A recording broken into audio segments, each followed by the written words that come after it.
지난주에 다니엘의 말씀을 전했습니다. 금은 동철로 만들어진 신상, 그것처럼 강한 바벨론의 제국에 대해서, 그리고 금은 동철로 만들어진 신상처럼 어마어마한 용광로에 대해서 이야기를 했습니다. 그 용광로가 세상 모두를 녹여버릴 것 같고, 세상 모두뿐만 아니라 그것에 반대하는 사람들까지 모두 녹여버릴 것 같은 용광로 말입니다. 또한 다니엘의 뒤쪽 부분에 나오는 탐욕과 포악으로 가득 찬 짐승들에 대한 이야기를 했습니다.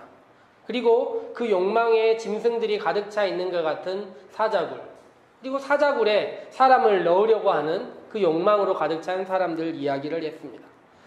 이렇게 금은동철로 가득 찬 세상과 짐승들로 가득 찬 세상으로 쌓여있는 사람들이 결국에는 교만으로 가득 차고, 그 교만으로 가득 찬 사람들이 어떻게 되는지에 대한 이야기를 다니엘은 하고 있는 것입니다.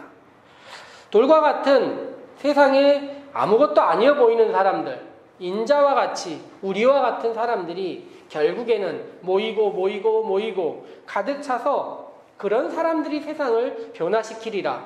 다니엘은 이렇게 이야기하고 있는 것입니다. 지난주 설교를 이렇게 다시 반복하는 것은 영상을 녹음해서 올린다고 해서 다시 들을 성도님들도 아닐 것이며, 또 다음에 얘기하면 기억이 나지도 않을 것 같으니 매주 끝날 때쯤 지난주 이야기와 오늘 이야기가 어떻게 교집합이 있는지를 한 번 정도 생각을 해봐도 좋을 것 같습니다. 왜 이렇게 하냐면 성경이 전해지는 방식이 이렇게 반복 훈련, 다시 이야기하고 또 이야기하는 방식을 택하고 있기 때문입니다. 오늘 우리가 읽고 있는 예언서들의 이야기가 정말로 그렇습니다. 처음 시작됐던 이사야부터 말라기 성경까지가 먼저 했던 이야기를 또 반복하고 있습니다. 그 이야기들이 겹쳐있는 지점들이 상당히 많은데, 오늘은 그 겹쳐있는 이야기의 핵심적인 이야기 한번 해보려고 합니다. 우리가 먼저 읽어왔던 성경들, 이사야, 예레미야, 에스겔, 다니엘, 이런 성경들은 일단은 유명한 성경들이죠. 잘 알려져 있는 성경들인데다가 분량이 일단 구약 성경 얘기 중에서 시편 말고는 제일 깁니다.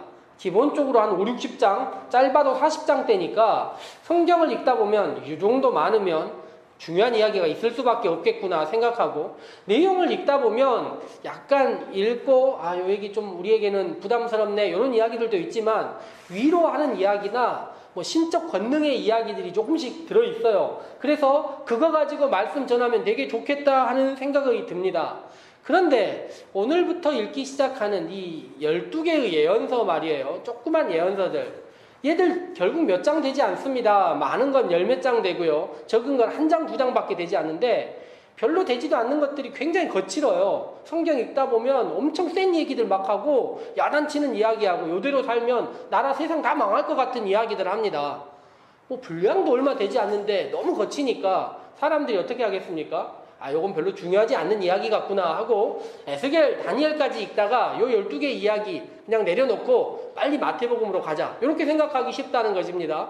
게다가 이름도 스바냐니 이름도 비슷하고 앞뒤 어디 순서 있는지도 몰라가지고 대충 넘어가기 좋은 이야기라는 거예요. 그런데 12개나 모여 있는데 그냥 간과해서 될 이야기들도 아니고, 또 오늘 우리가 읽기 시작할 성경을 한 번만 듣고 나면 이 부분 우리가 놓쳐서는 안 되겠구나 하는 생각이 들 수 있다는 것입니다. 그런데 호세아, 요엘, 아모스, 오바댜, 요나, 미가, 나움, 하박국, 스바냐, 학개, 스가랴, 말라기, 이렇게 이어지는 12개의 성경이 논리적인 완결성을 따지자면 앞쪽에 비해서 부족한 것이 사실입니다. 읽다가 보면 이거는 왜 기승전결이 이렇게 없냐, 이 성경에는, 이런 이야기가 생각이 들 수밖에 없어요. 어떤 이야기는 이유가 없고 그냥 벌받는 이야기만 나오고, 어떤 이야기에서는 나중에 하나님께서 이렇게 막 야단치셨으면 회복의 이야기를 해주셔야 될 것 같은데 그냥 야단만 치다가 끝나는 이야기도 있고, 열린 결말로 끝나는 이야기도 있어서 이 12개 어떻게 읽어야 되느냐 고민이 많이 되는 것입니다.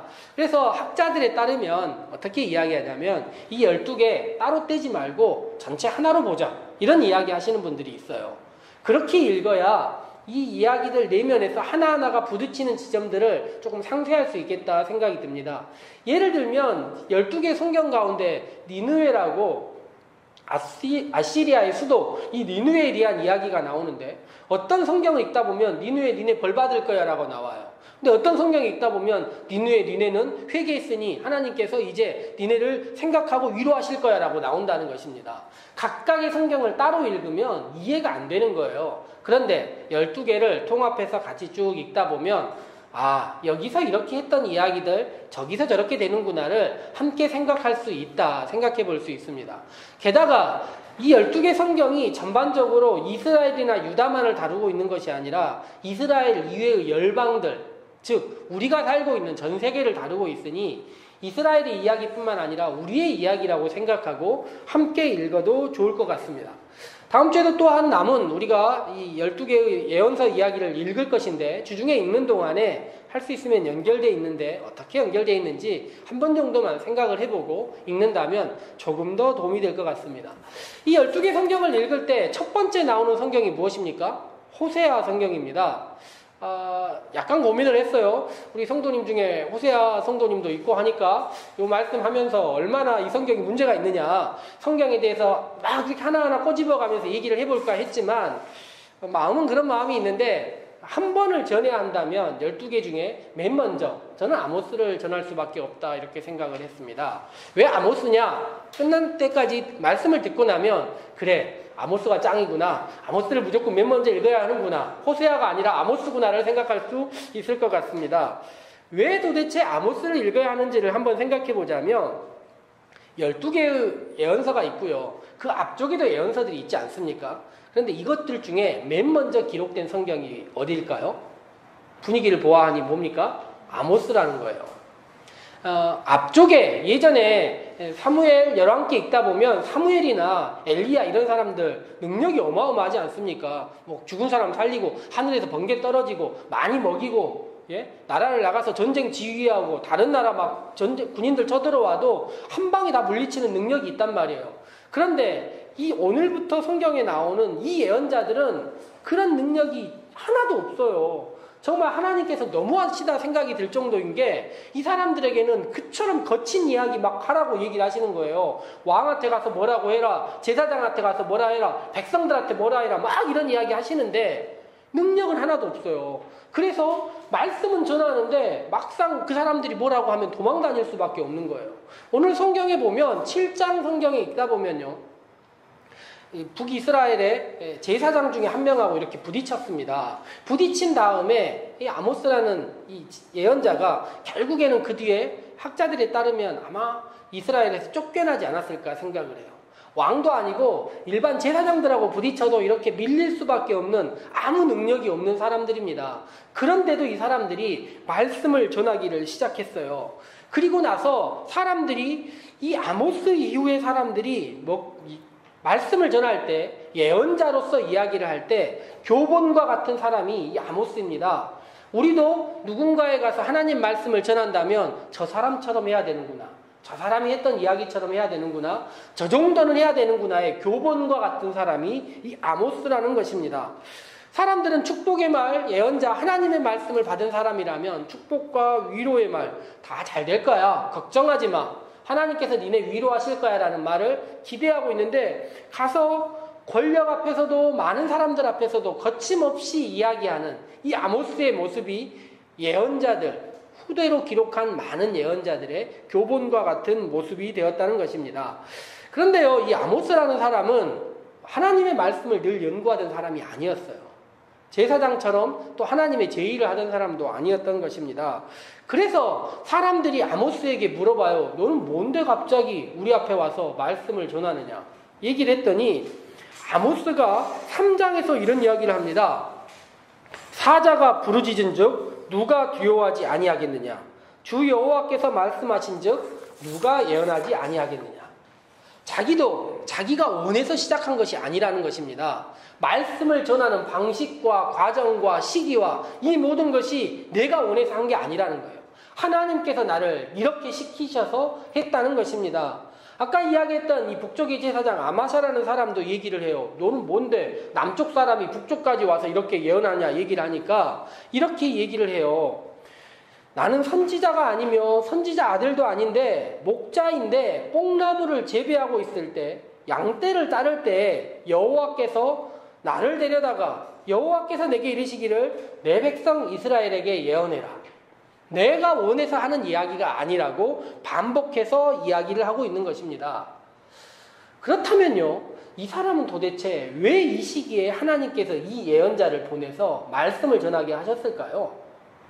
아모스라는 사람이 처음으로 나와서 능력 없는, 말로밖에 할 수 없는 예언자를 최초로 보내신, 이때에 하나님께서 보내신 이유가 무엇일까요? 저는 우리가 흔히 하는 말 중에 어떤 현상이나 사건이 터지기 직전의 상황, 임계점이라는 말이 있습니다. 최고 수위에 다다라서 누가 딱 건드리기만 하면 터져버리는 거죠. 저는 이 8세기 이 아모스가 말씀을 전하는 시점이 하나님께서 보시기에는 이대로 놔두면 도저히 안 되는 최고의 위험 수위의 상황이었다고 저는 생각합니다. 저는 복음서를 전할 때도 이렇게 임계점에 이른 사람들의 이야기, 그대로 놔두면 죽을 수밖에 없는 사람들의 이야기를 하시는 거예요. 저는 우리들 또한 그렇다고 생각합니다. 하나님께서 왜 나를 지금 이때 이 장소에 부르셨는가? 하나님께서 우리를 부르지 않으면 안 되는 특별한 이유들이 있는 것입니다. 이대로 놔두면 우리가 안 되는 거예요.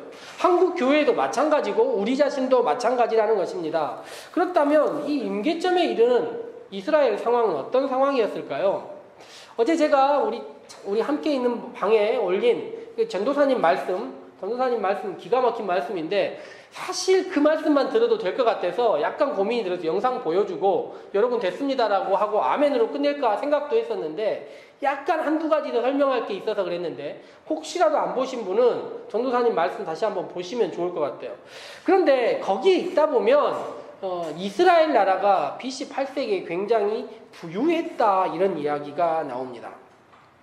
그런데 이 부유한 나라에 대해서 하나님께서 여러 가지 이야기를 하세요. 열방에 대해서도 이야기를 하시면서 하나님께서 맨 먼저 하시는 이야기, 이렇게 니네 서너 가지 죄가 있는데 요 죄 이대로 있으면 망할 거야 하다가 맨 마지막에 꼭 나오는 이야기가 뭐냐면 니네 궁궐 다 불살라 버리겠다. 니네 궁궐 다 부숴버리겠다. 이런 이야기를 하는 거예요. 그래서 성경을 읽다가 하나님께서 왜 이렇게 궁궐을 미워하시나, 궁궐에 대한 이야기가 반복되고 있는 것을 보았습니다. 왜 궁궐에 대한 이야기 이렇게 많이 하시나 생각해 보자면요. 구약 성경을 쭉 읽어왔지 않습니까? 그런데 이 주전 8세기, 이 8세기 이전까지의 하나님께서 예언자들을 보내셨던 상황들은요, 궁궐을 무너뜨려 버리겠다가 아니라 우상 숭배하지 말아였어요. 혹시 기억하시는지 모르겠지만 엘리야가 갈멜산 위에서 싸웠습니다. 누구랑 싸웠어요? 바알을 섬기는 예언자들, 아세라를 섬기는 예언자들, 막 800여 명하고 싸웠지 않습니까? 그때 가가지고 이 사람들이 뭔 얘기를 하냐면 하나님 섬길 거냐, 다른 거 섬길 거냐, 이런 이야기를 하는 거예요. BC 9세기, 그때 이야기는 이런 이야기들이었어요. 하나님 섬기지 않고 우상 섬기고, 하나님 말고 바알 섬기고 있는 사람들의 문제들에 대해서 이야기를 했습니다. 그런데 BC 8세기에 이 지중해 연안, 이 근방, 고대 근동 전체가 날씨가 굉장히 좋았어요. 한 100여 년 정도가. 그래서 온화한 기후를 가지고 있어서 농사가 전반적으로 잘 됐습니다. 그리고 북쪽과 남쪽에서의, 북쪽에 어디가 있습니까? 아시리아가 있고 남쪽에 이집트가 있는데 이쪽에서 서로서로 침공 상황이 아니었어요. 그래서 전쟁도 없고 날씨가 좋으니까 어떤 일이 벌어집니까? 농사가 잘 돼요. 잉여 생산물들이 생겨나기 시작하는 것입니다. 게다가 제가 이사야 이야기할 때도 앞쪽에 이야기할 때도 이야기를 드렸었지만 왕들이요, 원래 하나님께서 주신 개개인의 토지들을 다 가지고 있었는데 이 왕들이 개인의 토지를 뺏는 일들이 생겨나기 시작했습니다. 그러다 보니까 더 많은 물질들을 가진 사람들이 생겨난 거예요. 그리고 물질이 많아지자 이들이 이 물질을 가지고 뭘 시작한 것입니까? 교역을 시작한 것입니까? 거래를 시작한 거예요. 우리가 알겠지만 거래란 내 가지고 있는 것을 싸게 파는 겁니까? 비싸게 파는 겁니까? 당연히 비싸게 파는 거죠. 그러다 보니 수익들이 많아지고 생산물들이 많아지고 가진 재물들이 많아지기 시작했는데 이 사람들이 그 가진 재물로 뭘 만든 겁니까? 궁궐을 만들었다는 거예요. 왕만 궁궐을 만든 게 아니라 수없이 많은 사람들이 만든 것입니다. 성경에 보니까 왕이 바뀌어도 바뀌지 않는 사람들이 있습니다. 구약 성경에 내내 나오는 사람들이 유력자라는 사람들이 있어요. 왕과 함께 나머지 많은 것들을 가지고 있는 사람들. 이 사람들은요, 왕이 바뀌어도 바뀌지가 않습니다. 북이스라엘은 왕이 여러 번 모반에 의해서, 찬탈에 의해서 바뀌었거든요. 왕이 바뀌어도 밑에 세력들, 돈 많은 사람들은 바뀌지 않고 그들의 궁궐은 여전했던 것입니다. 그리고 이런 사람들이 원하는 왕이 어떤 왕일까요? 궁궐을 더 화려하게 짓는 사람들. 더 많은 것들을 남들에게 뺏는 사람들, 이런 왕들을 좋아하는 것입니다. 나누어라, 함께 살자, 우리 겸손하게 궁궐 좀 무너뜨리고 조그맣게 집을 짓자, 이런 왕을 좋아할 유력자들은 없다는 것입니다. 아모스에 의하면요, 이스라엘 왕에게는 겨울궁, 여름궁이 따로 있었어요. 이스라엘 나라가요, 강원도만한 나라입니다. 크지 않은 나라예요. 그런데 겨울에 지낼 궁, 여름에 지낼 궁 따로 짓습니다. 왕이 지으면 나머지 사람들도 어떻게 한다고요? 다 따라서 흉내내는 것입니다. 왕이 저렇게 지으니 우리도 겨울에 궁궐 하나 짓고 여름에 짓자 하면서 더 많은 것들로 수없이 잔치를 벌이고 있는 것입니다. 성경에 보니까 이 사람들이 지은 궁궐 중에 이런 별명을 가진 궁궐이 있었어요. 상하궁. 예? 상하로 모든 것 지었겠습니까? 그렇지 않죠. 내부에 상하로 된 물건이 그렇게 많았던 거예요. 코끼리 상하라는 게 동네 흔하게 널려있는 것 아니지 않습니까? 비싼 물건이 확실한데 그걸로 침대 만들고 궁궐의 여러 가지 부속품들, 화려한 장식들을 만들다 보니 별명이 상하궁이라는 별명이 있는 궁궐도 있었다는 것입니다.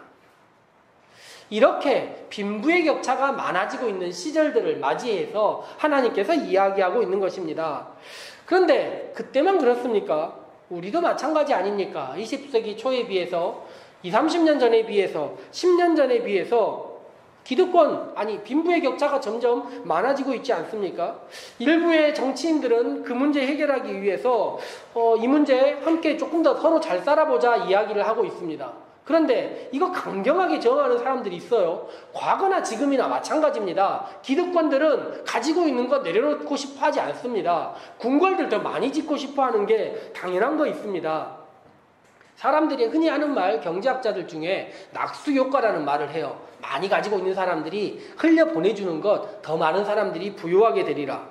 이것은 자본의 생태나 자본의 욕망을 전혀 이해하지 못하고 성경도 모르고 있는 사람들의 이야기라는 것입니다. 우리가 복음서 나중에 읽다 보면요, 누가복음에서 예수님께서 가난한 거지 나사로 이야기하시는 이야기 나와요.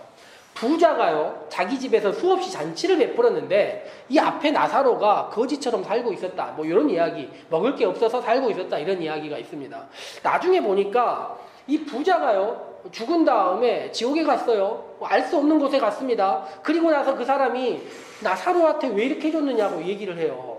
그런데요, 부자들은 절대로 자기 집 밖에 있는 것에 관심이 없습니다. 그가 관심이 유일하게 있는 게 무엇이었습니까? 자기 형제들이 어떻게 될까? 자기 형제들이 어떻게 되느냐? 이것이 문제였다는 것입니다. 그들의 욕망은요, 절대로 낯선 사람, 가난한 사람을 향하지 않는다는 것입니다. 죽어도 이걸 모르고 있어요. 죽은 다음에도 깨닫지 못하는데 살아서 낙수효과라니요, 말도 안 되는 이야기죠. 이러한 상황 가운데서 북이스라엘이 오늘날 우리 사회가 살고 있는 것입니다. 이런 상황에 말씀을 전해줘야 되는, 말씀을 전하고 사람들에게 알려줘야 될 제사장은 어떻게 살고 있습니까? 제사장은 그렇게 살고 있지 않았어요. 제사장은 왕이 좋아할 이야기하고, 아모스가 이렇게 거침없이 이야기하는 것, 이렇게 살다 니네 다 망한다 이야기하니까 뭐라고 이야기하냐면 왕에게 찾아가서 이야기하는 것입니다. 남쪽 유다에서 온 아모스라는 애가 있는데 얘가 왕을 모반하는 이야기를 한다는 거예요. 이 단어가 중요합니다. 북이스라엘은요, 끝없이 찬탈자들이 나왔어요. 예? 2대, 3대 가지 않고 나라가 망해요. 모반하는 사람들이 나타납니다. 모반이라는 단어가 무엇입니까? 반역하고 배신하고 찬탈이 일어나는 상황, 이게 모반이에요. 그런데 아모스가 했던 말들을 가지고 뭐라고 이야기한다고요? 모반이라고 이야기를 하고 있습니다. 이것은 오역이죠. 우리가 많이 알고 있듯이 언론들이 하는 편집, 자르가지고 자기 말하는 대로 딱 이어붙인 다음에 왕한테 보고하는 것입니다. 제사장이 할 일이 이게 아니지 않습니까? 제사장이 아모스에게 뭐라고 이야기를 하냐면요, 너는 네 고향, 네 남쪽 동네 가서 떡이나 먹어라 이야기를 해요. 예언자가 원하는, 예언자가 전하고자 하는 메시지가 떡 먹고자 하는 메시지가 아니지 않습니까? 그런데 먼 눈에는 뭐만 보인다고 자기가 그렇게 하니까 그런지 모르겠지만 내려가서 떡이나 먹으면서 그렇게 살아라 이야기하는 것입니다. 나라가 이런 상황인데요. 제사장의 상황이 이런데요. 앞으로 미래가 어떻겠습니까? 정말 멸망이 눈앞에 있는 것 같은 상황. 이 상황에 아모스가 이야기를 하는 것입니다. 1장부터 반복해서 나오는 이야기 중에 읽다가 보면 맨날 반복하니까 알 수 있어요. 저는 이 아모스라는 사람이 뽕나무 치던 사람이었다고 그러는데 정말 성령의 감동이 있었던 것 같아요. 왜냐하면 성경 아모스를 써가는 방식이 무슨 문학적인 완성도가 어디서 수사학 배운 사람처럼 해요. 예, 국문학 배우듯이 정확하게 체계를 짜가지고 같은 단어 반복하고 앞뒤 짜맞추고 어마어마한 능력들을 몇 가지를 보여주는데 처음에 시작할 때 맨날 나오는 얘기가 니네 몇 가지 죄, 니네 서너 가지 죄, 서너 가지 죄, 서너 가지 죄. 읽다 보시면 이 얘기 아주 자주 나와서 서너 가지 죄밖에 없나? 뭐 이런 생각하실 수 있는데 구약 성경에 서너 가지라고 나오는 것은 서너 가지가 아니에요. 셋, 넷 이렇게 하나 단어가 올라가면 일단 많다라고 생각하면 됩니다. 수없이 많은 죄들이 있는데 그들의 죄들의 행동의 특징이 뭐냐면 자기보다 못한 사람들을 인간을 인간으로 대하지 않았던 것입니다. 포로도 포로로 대하지 않고 자기보다 연약한 사람들, 가난한 사람들을 인간으로 대하지 못하는 여러 가지 방식들이 있는데 그것이 서너 가지가 넘었다는 거예요. 그리고 그 죄로 인하여서 멸망하게 된다는 것입니다.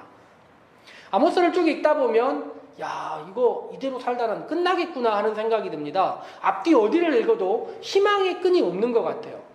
그런데 오늘 우리가 읽은 5장만이 희망을 우리에게 들려주고 있습니다. 아모스 말고도요, 다른 성경, 아모스 앞쪽이나 아모스 뒤쪽에도 희망이 없어 보이는 성경이 혹시 있습니다. 읽다가 하나님의 심판의 이야기만 나오는 성경이 있어요. 그럴 때는 다시 아모스 5장으로 돌아오면 되는 겁니다. 여기가 하나님께서 우리에게 말씀하시는 첫 번째 메시지의 희망에 대한 이야기가 여기 있기 때문입니다. 첫 번째 구절을 보면 그 희망이 무엇이냐? 뭐라고 이야기하냐면 4절 말씀, 워낙 중요하니 같이 한번 읽어볼까요? 같이 읽겠습니다. 여호와께서 이스라엘 족속에게 이와 같이 말씀하시기를 너희는 나를 찾으라 그리하면 살리라. 희망이 있죠. 하나님께서 뭐라고 이야기하셨습니까? 살리라. 이제 너네가 살 수 있다는 거예요. 뭘 하면 산다는 것입니까? 나를 찾으면 산다는 것입니다. 우리나라 이렇게 하나님 찾는 집회 많이 하지 않습니까? 여름이면 어렸을 때도 산에서도 많이 했고 뭐 시청이나 뭐 여러 가지 광장에서도 많이 하고 뭐 체육관 크게 빌려서도 많이 하고 교회들마다 하나님 찾는 집회 많이 하지 않습니까? 그러면 저는 이 말씀 읽으면서 너희는 나를 찾으라. 그러면 우리가 보통 뭐 하면 되는 것이겠습니까? 간단하게 생각하면 찾으라고 하면 기도해야죠. 또 뭐 합니까? 찬양하고 또 예배 드리고 집회하고 요거 하면 될 것 같지 않습니까? 찾으라고 했으니까 하나님 찾는 게 당연히 예배 드리는 거죠. 기도하는 거죠. 말씀 읽는 거죠. 그런데요, 그 다음 구절이 문제입니다. 베델, 길갈, 브엘세바 뭐 이런 이야기가 나와요. 요 장소가 어떤 장소겠습니까? 이스라엘 백성들이 모여서 예배 드리는 장소예요. 이스라엘 백성들이 모여서 과거의 성경 말씀을 추억하면서 함께 모였던 장소들이라는 것입니다. 그러면 하나님께서 나를 찾으라 이야기를 하고 그 다음에 6절에 다시 이야기를 해요. 너희는 여호와를 찾으라. 그리하면 살리라. 그런데 베델 찾지 말고 길갈 가지 말고 브엘세바 가지 말라는 거예요. 다른 말로 하자면 예배 드리지 말고 기도하지 말고 찬양하지 말라는 겁니다. 우리를 찾아야, 하나님을 찾아야 살 수 있다는데 예배를 안 드리면 어떻게 찾냐 이거예요. 우리는 어렸을 때부터 배운 방식이, 하나님 찾는 방식이 예배, 기도, 찬양 말고는 없는데 어떻게 찾으라는 것입니까? 이대로 하면 끝날 것 같다는 생각이 듭니다. 그런데요, 쭉 하나님께서 니네 안 된다 하나님 찾아라 안 된다 얘기하신 다음에 분명히 하나님 찾으면 살리라라고 얘기했는데 14절에 답이 나옵니다. 뭐라고 얘기하냐면 14절 한번 같이 읽어보도록 하겠습니다. 시작. 너희는 살려면 선을 구하고 악을 구하지 말지어다. 만군의 하나님 여호와께서 너희 말과 같이 너희와 함께 하시리라. 뭔가 조금 알 것 같지 않습니까? 하나님께서 제사가 필요했다, 예배가 필요했다 그러면 선한 삶을 살아라 얘기하지 않으세요. 뭘 하라고 얘기하시겠습니까? 거룩한 삶을 살아라 이야기하셨겠지요. 선한 삶이란 하나님과의 관계를 이야기하는 게 아닙니다. 누구와의 관계를 이야기하는 것입니까? 이웃과의 관계, 사람과의 관계를 이야기하고 있는 것입니다. 너희는 살려면 예배드리고 기도하고 찬양하고 하지 말고 네 이웃들 돌보고 가난한 자 어떻게 살고 있는지 살펴보는 것, 그것이 니네가 살 수 있는 방법이라 이야기하는 것입니다. 21절부터 23절에 다시 이야기를 해요. 절기 미워하고 성에 기뻐하지 아니하고 번제나 소제도 안 받겠다 이야기한 다음에 23절 모든 찬양 집회를 멸하는 것 같은 말씀, 내 노랫소리 내 앞에서 그쳐라. 찬양팀 모두 멸하는 것 같은 말씀, 내 비파소리도 내가 듣지 않겠다. 어마어마하지 않습니까? 하나님께서 예배도 아니고 찬양도 아니고 찬양팀도 아니고 요거 다 그친 다음에 24절 말씀 이야기하시는 것입니다. 오늘 주보 앞면에 제가 큼지막하게 모두 보십시오라고 크게 해놓지 않았습니까? 같이 한번 읽어보도록 하겠습니다. 시작. 오직 정의를 물같이 공의를 마르지 않는 강같이 흐르게 할지어다. 구약 성경에서 정의, 공의 이렇게 두 가지 얘기가 자주 나오는데 예언서들의 모든 기초가 여기 있다는 걸 아셔야 돼요. 아모스 딱 시작하고 그 다음 이사야, 예레미야, 에스겔, 다니엘 앞에 나와 있는 학계, 스가랴, 말라기 모두 다 정의, 공의는 이 아모스 개념을 그대로 받고 시작하는 것입니다. 아모스 하라는 대로 따라하는 거예요. 정의가 무엇입니까? 재판입니다. 재판 옳게 해야 된다는 거예요. 재판이란 얘기가 나오자마자 우리 사회의 많은 일들 주마등처럼 지나지 않습니까? 요게요, 이스라엘 때부터 오늘 우리가 사는 지금 이 사회까지 재판을 함부로 하고 싶고 판결을 자기 마음대로 바꾸고 싶은 사람들의 욕망이 끊이지 않고 있는 것입니다. 그런데 재판을 옳게 하는 일이 필요하다는 거예요. 이 재판을 옳게 하는 일은 어떻게 해야 가능한 것이겠습니까? 한 사람, 억울한 사람이 찾아가서 이야기하면 되는 것일까요? 아니라는 것입니다. 사회를 바꾸는 일이 재판을 바꾸는 일입니다. 그러므로 함께 모이고 연대하고 서로서로 연합하는 일들 없이는 재판을 바꾸는 일이 불가능합니다. 정의란 재판이 올바로 되는 것, 이것 이야기하는 것입니다. 그런데 이 두 번째 단어가 어려워요. 공의. 이게 뭘 하는 걸까요? 공의롭게 살아라. 수도 없이 많이 나오는 이야기 아닙니까? 이게요, 두 가지 관계를 이야기하는 것입니다. 하나님과의 관계를 올바로 하고 사람과의 관계를 올바로 하는 것. 이것이 공의입니다. 그런데 우리가 앞쪽 쭉 읽지 않았습니까? 하나님께서 지금 하나님과의 관계 나쁘다고 뭐라고 하는 게 아니잖아요. 찬양하지 말라고 이야기하시는데, 예배드리지 말라고 이야기하시는데 하나님과의 관계가 아니라는 것을 알고 있습니다. 그렇다면 누구와의 관계를 이야기하는 것이겠습니까? 사람과의 관계에 대해서 이야기하는 것입니다. 저는 사람과의 관계에 대해서 이야기를 할 때 신영복 선생이 쓴 글보다 더 좋은 글귀를 찾아보지 못했습니다. 신영복 선생이 하는 이야기 있지 않습니까? 사람과의 관계에서는 머리 좋은 것보다 가슴 좋은 것이 낫고, 가슴 좋은 것보다 손 좋은 것이 낫고, 손 좋은 것보다 발 좋은 것이 낫다. 생각하는 것보다는 마음으로 품는 것이 낫고, 마음으로 품는 것보다는 함께 도와주는 것이 낫고, 도와주는 것보다는 그 사람의 자리에 가서 다시 서보는 것이 낫다, 이것입니다. 관계란, 공의란 그 사람의 자리에 가보는 것입니다. 부자와 나사로의 관계의 문제가 무엇입니까? 부자는 머리로도 가슴으로도 손으로도 발로도 생각하지 않았던 것입니다. 그 사람의 위치에 가서 서보기만 했더라도 모두 알 수 있는 것들이 서보지 않으니, 돕지 않으니 알 수가 없는 것입니다. 주중에 아이들과 밥 먹는데 말이에요. 아이들이 싸웠어요. 둘이 티격태격하는 것을 보고 저희 아내가 아이들에게 옛날 이야기를 하나 했습니다. 니네 어렸을 때 싸우면 어떻게 했는지 기억이 나느냐. 그랬더니 큰아들이 어렸을 때 이야기를 비상하게 기억하고 있어요. 둘째는 모두 잊어버립니다. 과거를 지워버린 아이예요. 그런데 첫째는 다 기억하고 있는데 첫째가 그런 얘기를 하더라고요. 의자 2개를 놔두고 싸운다 하면 둘이 손을 잡고 화해할 때까지 손을 잡고 있으라고 했다. 저는 기억하면서 관계란 그렇게 풀리는 것이 아닌가 하는 생각들을 해보았습니다. 손을 잡는 것, 함께 있는 것, 그를 돕겠다 생각하고 나의 손이 왜 필요한 것인가, 상대와의 연대를 위하여 존재한다는 것, 이걸 느끼는 것, 이게 무엇입니까? 공의라는 것입니다.